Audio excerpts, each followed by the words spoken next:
Now, brothers and sisters, follow. I have to, because to the sad comment, many of us look at these issues with an absent mind and with an agitated emotion. We want to simmer down our emotion and we want to spark our minds. When this incident took place, what happened was that in the camp of Imam Ali, there was a majority block of people who were anxious to solve this difference by going to the negotiating table. They were anxious to do that. We say this because our reading of these events indicate that even though Imam Ali had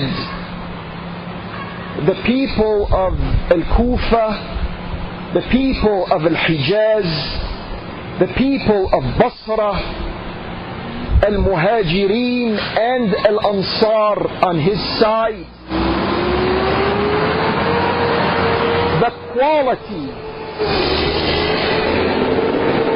that was required, the quality Muslim that was required at this moment was not the type that would be anxious to solve this issue by speaking to people who have proven that they themselves don't want to speak.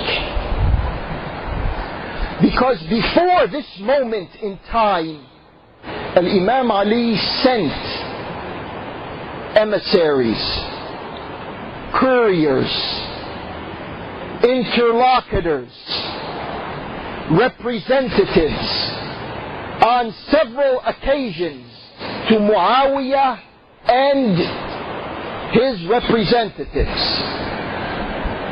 And throughout all of this experience, it was proven that they were not interested in solving this issue through negotiations and through discussions. So why should Muslims who are aware of these facts, why should they at that moment be anxious to go to the negotiating table?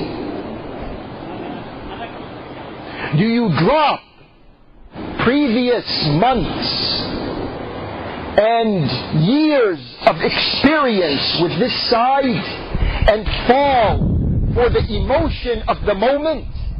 Of course, it's a very emotional moment when you say we no longer want to kill ourselves. Life is a very dear thing. But so is experience, and so is wisdom, and so is a credible and qualified leadership that they had. In the first instance, it is expected from people to follow their leader. How come at this time, at this critical juncture in Islamic history, this anxious block of people, they wanted their leader to follow them? A question that has remained far from the Muslim mind, even though it is lodged deep down in some Muslim emotions, or it is consigned to obscurity by other Muslims. In both cases, the mind is absent. And you want me to be more blunt with you? the Shi'i mind and the Sunni mind is absent from taking a look at this development and understanding it.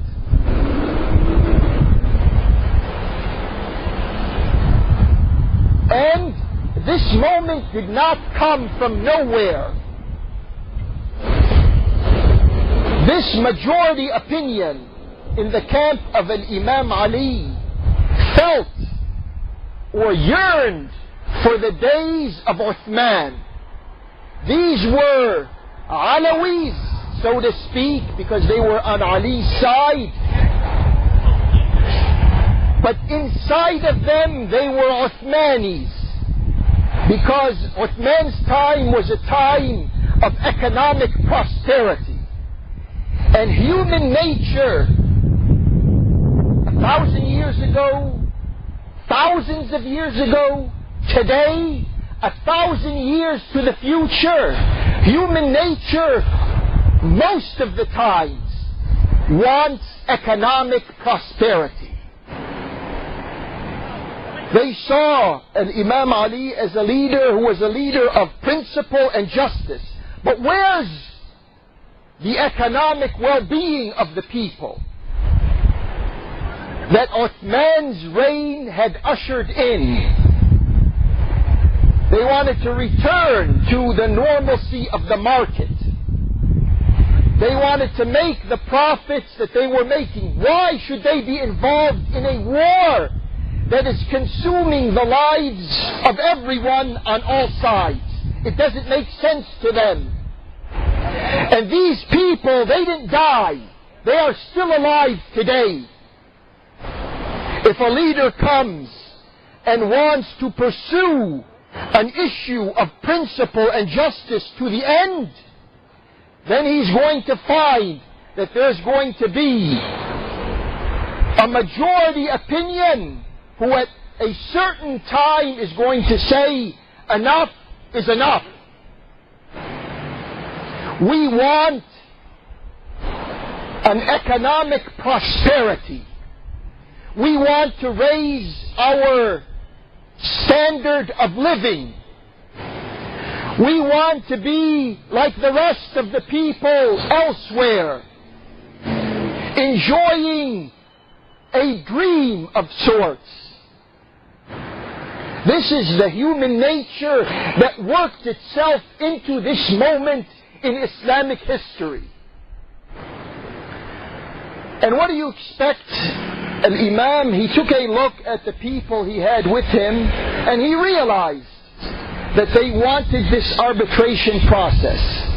He was sure that most of them wanted this arbitration process, even though he himself did not want it. So they imposed the arbitration upon him, and it didn't stop here. Who's going to arbitrate? Who's going to be representing these sides? On the side of Muawiyah, there was no problem, because things there are not done with the participation of the average Muslim. It's like we don't want to use the word police state, but it's a controlled form of government. And so it was decided by Muawiyah that Amr ibn Al As will represent that side. And there was no argument, there was no dispute, there was no difference of opinion. It was said and it was done. On the side of Imam Ali, the majority opinion here also did not want Imam Ali to choose who will represent him at these discussions. They knew that Imam Ali wanted Ibn Abbas to represent that side. They said, no, you can't have him because he's your relative.